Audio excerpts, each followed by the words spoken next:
Untuk memaintain psikologi itu caranya cuma satu. Kita harus mengenal resiko kita. Jadi kita ngukur. Saya selalu bilang dalam berinvestasi atau trading ya, yang pertama kita lihat adalah di mana sih kita bisa mengukur resiko yang dapat kita tanggung. Jadi gini, kalau ngomong apakah kita ngerti bottomnya dalam sebuah penurunan itu susah. Ya, untuk menebak bottom itu sangat susah sekali dan memang tugas kita sebagai investor itu bukan menebak bottom, tapi kita merespon market. Pengumuman Ibu Sri Mulyani diganti. Yang saya lakukan apa? Saya langsung reduce.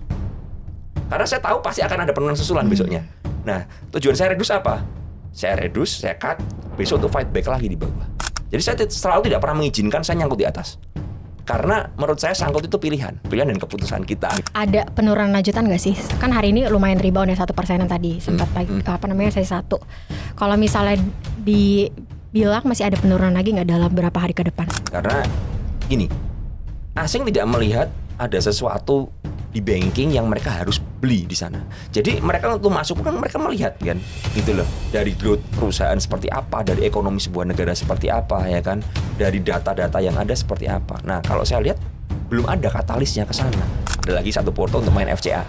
Aduh, FCA aja beda sendiri ya.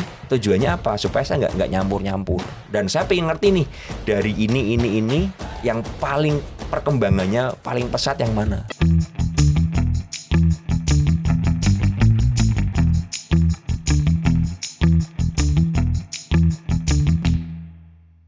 Halo teman-teman investor ajaib semuanya. Jumpa kembali di acara kita Cuan Talks ya hari ini. Nah, tadi mungkin banyak teman-teman investor ajaib yang melihat video-video kita tuh memang mix ya. Ada yang ngomongin teknikal, ada yang fundamental. Nah, hari ini ya kita akan ngomongin gimana caranya memaintain lah ya, atau memanage psikologi trading ya. Hari ini kita kedatangan Om Ben Trader. Jadi mungkin kita nanti akan lebih banyak yang ngomongin gimana caranya mengkondisikan psikologi kita lah dalam trading. Ya mungkin teman-teman ada yang full time trader, nah cocok banget nih buat nontonin kita ya sampai akhir. Mungkin kita sapa dulu Om Ben Trader ya. Kalau di sosmednya sih Om Ben Trader ya aja. Halo Om Ben, ini udah pada kenal ya Haris sama Om Ben ya. Halo, nah thank you nih Om Ben ya udah main ke acara Cuan Talks kita di Ajaib Investasi, Ajaib Sekuritas. Boleh. Nah kita akan ngomongin psikologi trading. Karena Om Ben ini kan memang full time trader ya Om ya? Iya betul. Jadi setiap dari 9 to 5 enggak sih ya 9 to 4 gitu kan ya. Jadi tahu market gitu kan ya. Nah nanti kita akan coba kulik-kulik apa yang dilakukan Om Ben dari pagi sampai sore. Apakah benar-benar di depan laptop atau masih bisa nongkrong di mall gitu kan ya sambil ngeliatin porto. Nah mungkin kita kenalan dulu sama Om Ben ya. Halo Om Ben, kira-kira Om Ben itu pertama kali trading atau pertama kali istilahnya suka lah untuk saya full time trader gitu ya, memutuskan untuk itu. Oke, jadi kalau ngomong suka sebenarnya terpaksa. Terpaksa ke pandemi kan waktu itu kan. Jadi kan awalnya kan saya dulu tour guide di Jepang dan New Zealand seperti itu. Kemudian tahun 2020 kan lockdown semua ya, mau nggak mau kan saya harus mencari pemasukan yang lain. Dan kebetulan memang saya dari tahun 2017 sudah mulai mengenal pasar modal ya, udah mulai belajar. Nah itu saya perdalam aja di tahun 2020 itu setiap harinya seperti itu. Oke, jadi dari tahun 2020 itu life changing ya bisa dikatakan. Iya, life changing sih. Jadi pandemi ini berkah. Ya berkah karena saya ternyata saya menemukan apa yang ternyata jadi passion saya seperti itu. Nah berarti kalau misalnya Om Ben tadi istilahnya life changingnya tadi pas lagi COVID gitu ya, pasti kita ngomongin terkait dengan psikologi. Karena kan psikologi orang tuh di saat marketnya naik turun, karena kan market tuh nggak mungkin naik terus gitu kan. Dan nggak mungkin turun terus. Apalagi waktu ada gejolak kayak misalnya beberapa siklus di COVID gitu ya. Terus kemudian ada juga di perang politik ya, geopolitik di Rusia dan juga Ukraine misalnya. Terus di deket-deket ini perang dagang gitu ya. Itu gimana sih cara kita memaintain psikologi kita tuh sebagai trader? Nah sebenarnya untuk memaintain psikologi itu caranya cuma satu. Ya caranya cuma satu. Kita harus mengenal resiko kita. Jadi kita ngukur. Saya selalu bilang dalam berinvestasi atau trading ya, yang pertama kita lihat adalah di mana sih kita bisa mengukur resiko yang dapat kita tanggung. Ya, jadi saya selalu mengajarkan, saya berfokus kepada risiko dulu. Kalau semua orang profit, semua orang happy dong. Semua orang siap ya. Semua orang profit, semua pasti siap. Tapi kalau loss tuh siap atau enggak? Nah, itu yang harus dipertimbangkan. Nah, yang pertama itu. Jadi kalau mau tahu gimana secara psikologis kuat, ya punya money management yang benar. Ya, artinya apa? Artinya kita itu bisa ngerti kapan kita harus nginjak gas, kapan harus nginjak rem. Ya kan. Nah, kebanyakan teman-teman ini kan nginjak gas terus nih. Nginjak gas terus, nggak tahu kapan ngerem. Nah, itu yang bahaya. Ya. Nah, itu yang biasanya membuat psikologisnya kacau. Karena begini, kita tuh nggak bisa kontrol market. Ya, kita nggak tahu lah ya. Kita sebagai kasarnya saya bilang ya rakyat jelata ya di dalam dunia investasi ini seperti itu kan. Kita nggak pernah ngerti kapan akan ada kebijakan perang dagang ya, kapan akan ada perang Ukraine kemarin ya, kapan akan ada pergantian reshuffle kemarin. Kita nggak pernah ngerti itu sebenarnya. Tapi yang kita ngerti adalah kalau marketnya tuh memang bikin kita nggak nyaman ya. Nah, kita harus siap-siap injak rem nih. Nah, itu yang membuat psikologis kuat, dan itu saya membuktikan. Saya melewati, memang saya masih termasuk baru ya. Saya melewati tahun 2018 ya, 2020 ya kan, kemudian ada perang dagang dan lain sebagainya, perang Ukraine. Saya bisa melewati semuanya itu karena saya punya yang namanya kedisiplinan dan pengendalian diri yang benar-benar straight itu. Seperti itu. Oke, jadi intinya tuh kita harus bisa memanage lah resiko gitu ya Om Ben ya. Terus kalau misalnya kan banyak orang yang nggak tahu nih di fase mana mereka harus fear, di fase mana mereka harus greed. Karena kan kalau di fase-fase yang tadi kondisi ekonomi tadi yang berbagai macam ups and down, itu kan mungkin kalau udah di bawah orang-orang pada fear. Iya. Nah, padahal tuh di situ sebenarnya titik poin ya kan buat greed supaya kita bisa dapetin potensial upside yang besar. Nah, gimana sih cara kita tahu wah ini udah bottom dan ini kita harus greed nih di sini, bukan fear. Jadi gini, kalau ngomong apakah kita ngerti bottomnya dalam sebuah penurunan itu susah. Ya, untuk menebak bottom itu sangat susah sekali, dan memang tugas kita sebagai investor itu bukan menebak bottom, tapi kita merespon market. Nah, itu yang harus dimengerti dulu. Jadi kita tuh nggak bisa ngerti di mana puncaknya dan di mana bottomnya. Tapi kita harus mengerti kalau marketnya seperti ini, kita harus seperti apa.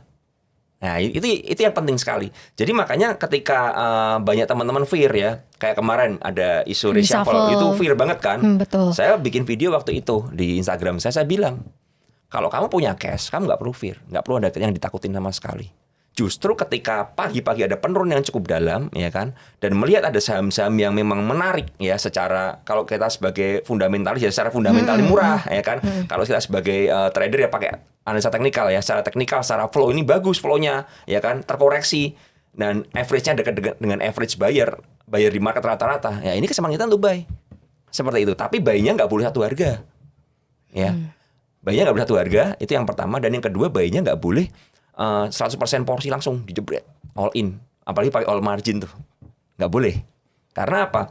Sekali lagi kita nggak ngerti bottomnya seperti apa, ya kan, begitu. Tapi yang kita lakukan adalah kita ngukur aja. Misalnya saya waktu kemarin ya, waktu ada reshuffle seperti itu, saya langsung bikin list kan. Sepanjang minggu ini saham menarik itu apa? Saya kasih support kuatnya. Begitu ada gejolak seperti itu, saya langsung review. Dari support itu saya bilang sama teman-teman, lebarin lagi area beli kita. Sampai minus 5% dari support itu. Padahal support itu udah saya buat cukup jauh. Itu pun masih ada yang kena loh. Seperti saham WiFi, saya bikin di support di 24, kemudian saya turun ke 23 itu kena loh.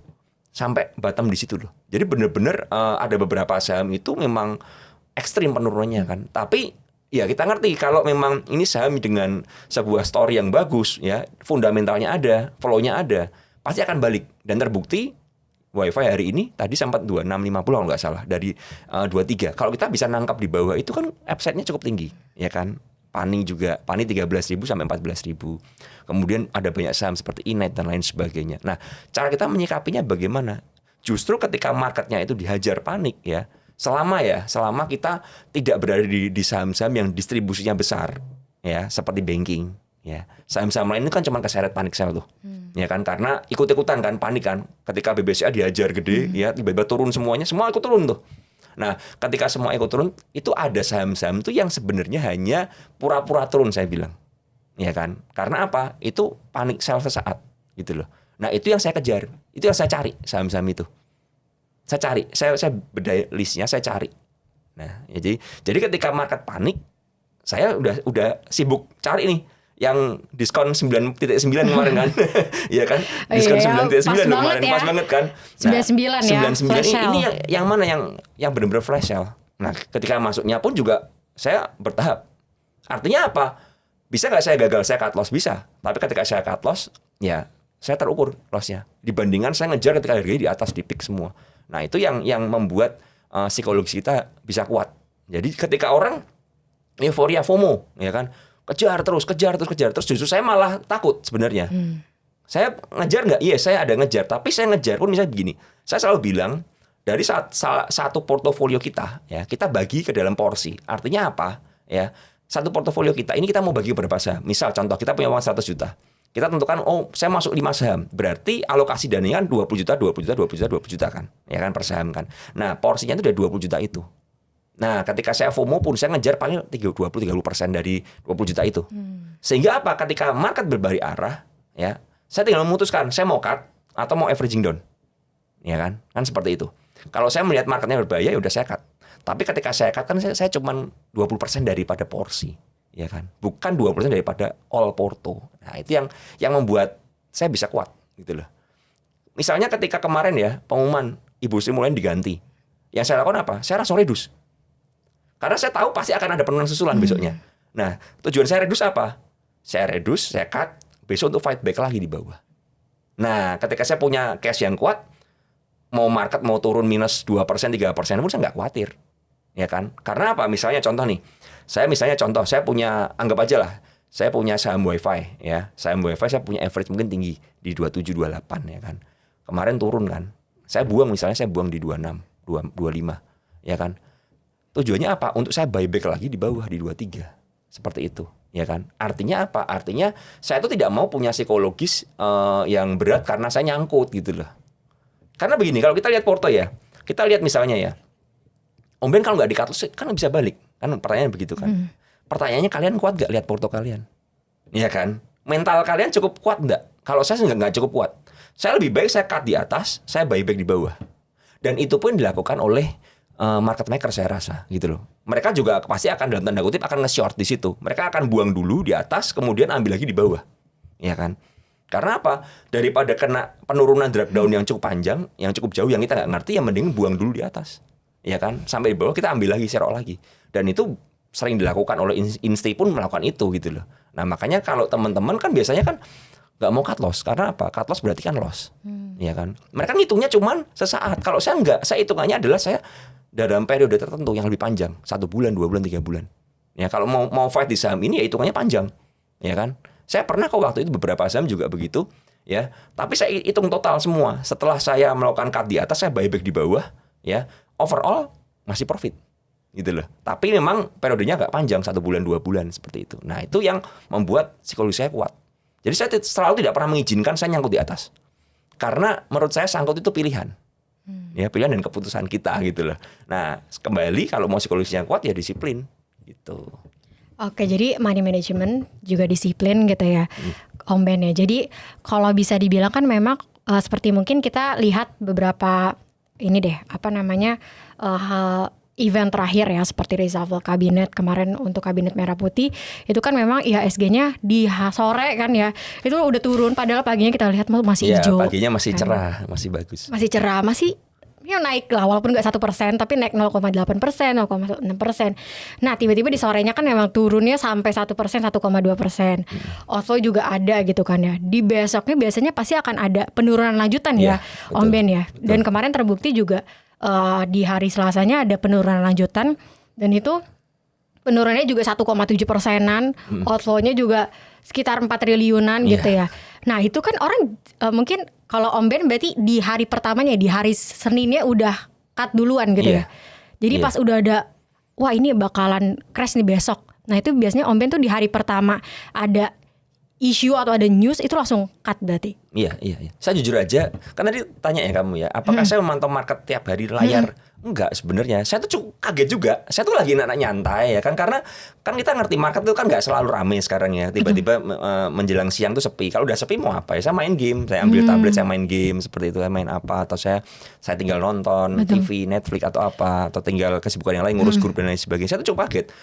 Saya lihat loh, kok market jadi merah? Perasaan tadi masih 0,8% ya. Betul. Kok jadi udah minus 0,8?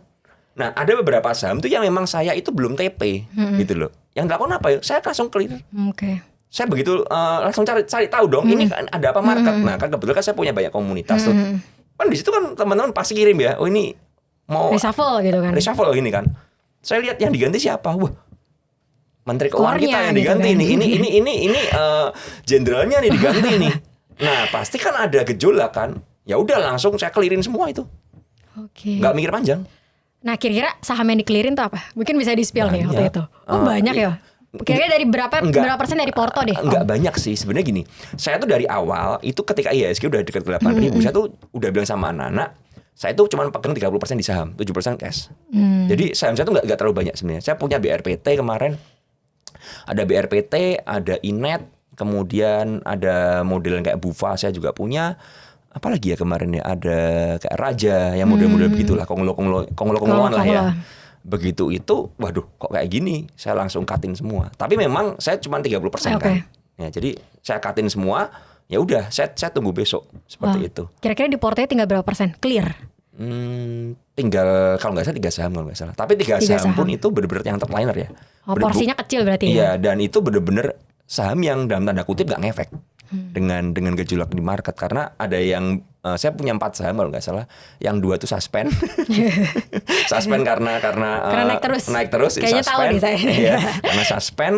Terus ada 2 saham lagi ya porsi nggak terlalu kecil dan memang average-nya di bawah. Nah, jadi ya udah saya biarin. Ya kan, satunya Piva, saya juga punya Piva itu. Kemarin Piva saya masih punya separuh, saya udah TP di harga 630-an ke atas, belum TP separuhnya kan. Nah, separuhnya itu BEP tuh.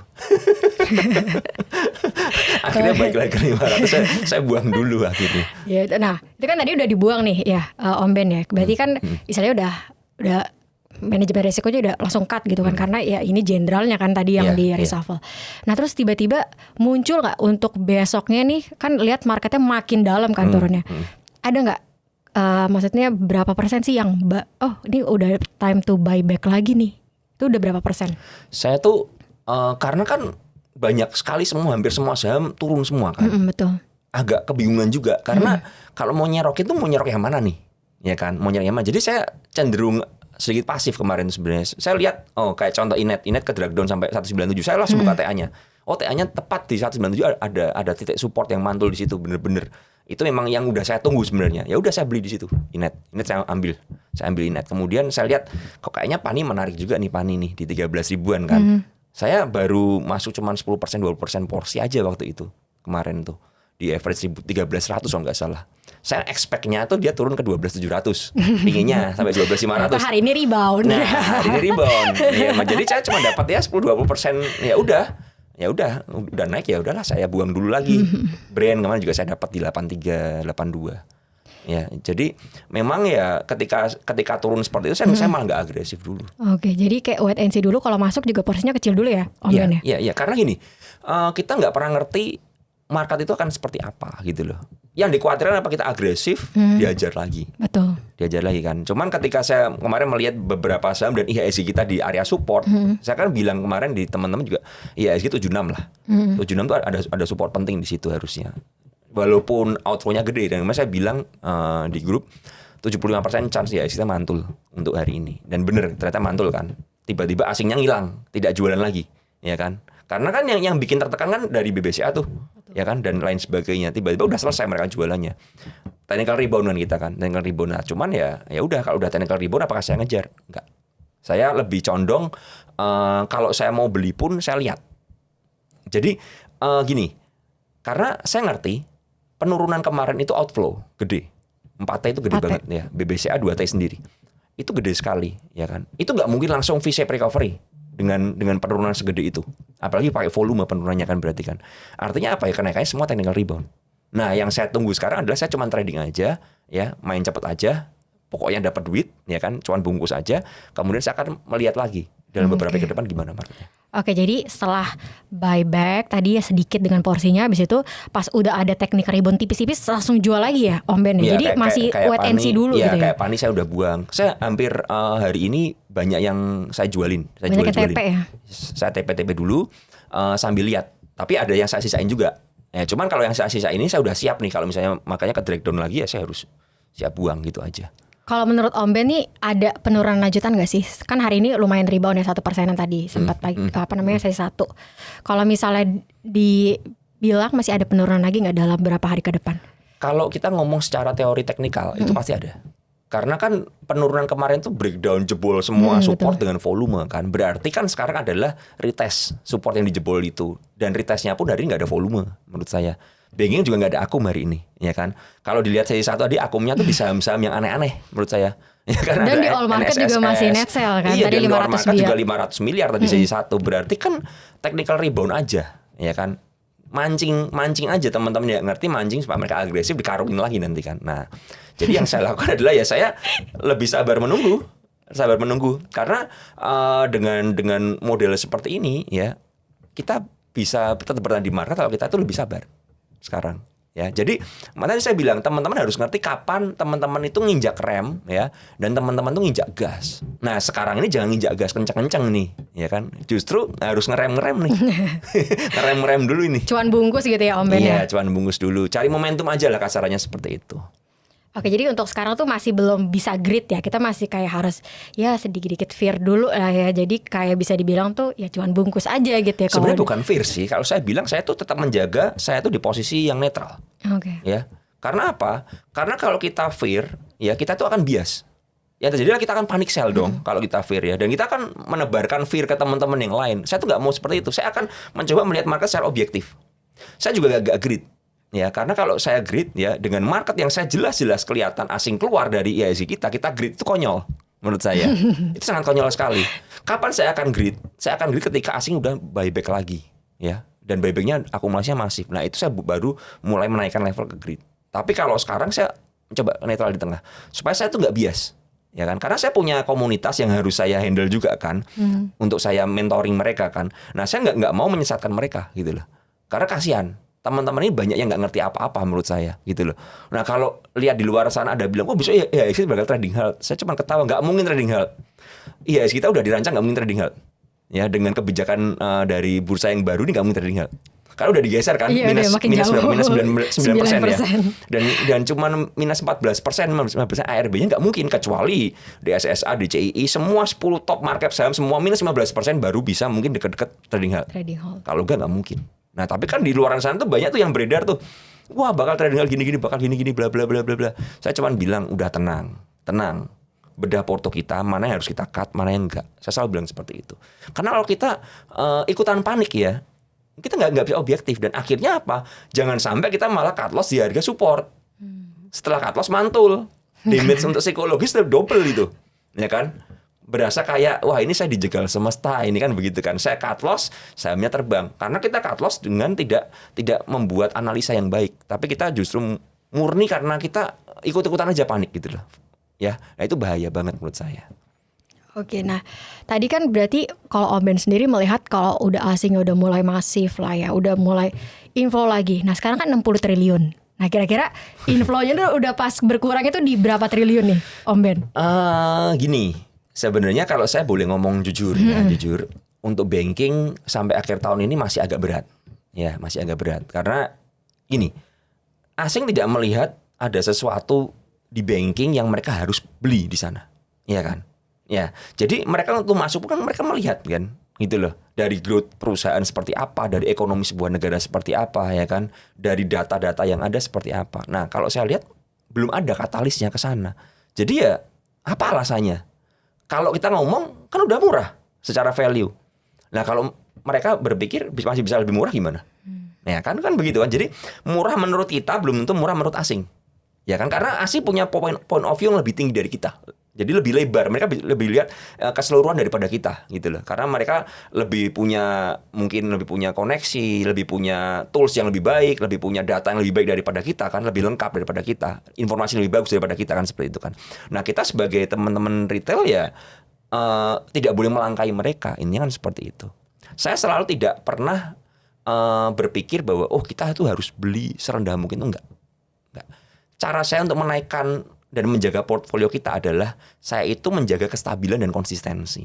Saya nggak perlu dapat di harga paling bottom, nggak apa-apa. Tapi saya tahu ini aman untuk saya beli, ya kan? Nah, dan risknya terukur, baru saya masuk di situ. Nah, itu yang saya pegang dan itu membuat saya bisa bertahan gitu loh sampai sekarang. Kalau kita cuma ngejarnya cari yang paling bottom itu kan relatif ya. Jangan-jangan kalau teman-teman bilang masih bottom lagi, BBCA di 74 bottom kan. Nah, kalau jebol bisa kan 7.068 masih ada peluang ke sana. Itu yang perlu dipertimbangkan gitu loh. Jadi saya lebih condong menunggu asing untuk masuk. Nah, tapi selama kita menunggu asing masuk di banking, jangan lupa ada banyak saham yang lain yang menarik, ya kan? Contoh ada CPO, ya kan?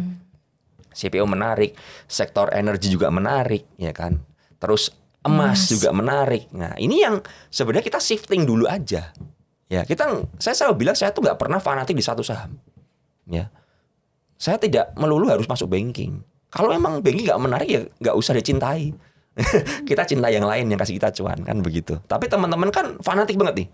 Pokoknya harus banking. Ya, nggak tahu gimana pokoknya saya mau beli banking. Iya, kalau memang masih outflow kenapa kita harus paksakan di sana? Teman-teman juga selalu bilang, Om Ben nih boleh beli nggak? Saya selalu bilang, kamu boleh beli banking kalau napas kamu panjang. Kalau nggak panjang nggak usah. Jangan coba-coba pegang banking, saya bilang gitu. Yang ada adalah nanti kamu akan pasti stres. Mendingan alokasikan dana kamu ke tempat lain yang memang sahamnya masih ada inflow yang bagus, masih uptrend TA-nya. Nah, itu lebih kita bisa make money dari sana seperti itu. Kecuali kalau kita mau berpikir seperti Pak Lo Keng Hong, ya kan? Saya mau uang dingin, diem dan saya tungguin karena ini valuasi murah. Tungguin sampai kapan? Ya sampai naik. Naiknya kapan ya nggak tahu. Nah, kalau kalian punya ketahanan seperti itu silakan. Kalau saya sih nggak punya ketahanan seperti itu, jujur aja. Jadi saya akan mencari yang ada momentumnya sehingga saya bisa make money di sana. Begitu. Oke, jadi kalau untuk bisa dibilang tadi Om Ben memang nggak nungguin bottomnya di mana. Jadi ketinggalan dikit juga nggak apa-apa ya Om Ben ya. Nggak masalah. Karena kan ya tadi nunggu bener-bener dulu nih asingnya udah inflow belum gitu ya di saham tersebut gitu ya. Jadi yang dilihat kalau Om Ben berarti asing ya untuk saat ini ya. Kalau bisa diprioritasin, pertama apakah ada aksi korporasi, konglomerasi kah gitu ya, atau asing dulu? Jadi gini, tiap saham itu punya karakter yang berbeda. Kalau banking jelas, banking saya melihatnya asing, karena banking kan mayoritas asing yang pegang barang kan di sana kan. Artinya apa? Sopirnya di asing, kendalinya di asing. Asing beli pasti naik, asing jual pasti turun, rata-rata begitu kan. Nah, kalau saham-saham lain konglomerasi, saya melihat flow yang lain ya. Misalnya saya melihat ada nggak institusi yang masuk di sana ya, broker-broker insti masuk, kemudian secara TA bagaimana. Terus ada nggak story-nya mau seperti apa ya kan. Contoh kemarin seperti Cuan masuk MSCI, Peter masuk MSCI ya, saya ikutan trading aja. Dan itu saya membuktikan ya, waktu itu saya bikin satu akun ketika ada pengumuman Cuan masuk MSCI itu harganya kan spike ke 11.600 waktu sebelum stock split kan itu kan. Ya kan, mau ada potensi stock split kemudian mau MSCI, rumornya mau MSCI tapi yang pasti stock split kan. Saya coba bikin satu riset, saya beli, saya FOMO di 11.600. Dan saya bilang sama teman-teman saya nggak bakal cut loss sampai stock split ya. Dan turun sampai 10.800, 10.700 sideways lama. Kemudian terbang dan stock split di harga kalau nggak salah 14.000 ya. Artinya profit kan. Ya kan? Karena apa? Saya mengerti ada agenda korporasi di sana. Ya. Dan memang track record-nya di saham Pak Prajogo memang seperti itu. Walaupun dalam kenyataan di perjalanannya itu bakal dikocok-kocok berliku. Itu pun yang terjadi di PTRO. Ya, makanya saya memberanikan diri untuk bikin riset. Gitu loh.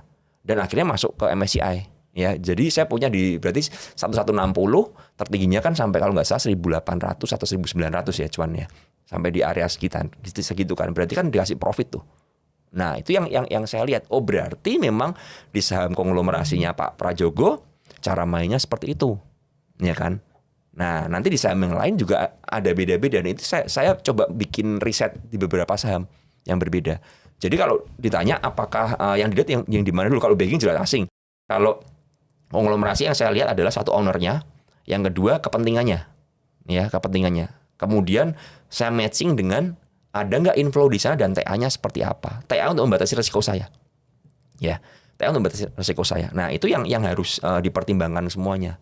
Ya, dan tentu saja ketika saya masuk saya nggak berani dong masuk all in di satu harga, nggak mungkin. Karena saya ngerti karakter konglomerasi ini seperti roller coaster pergerakannya, ya kan.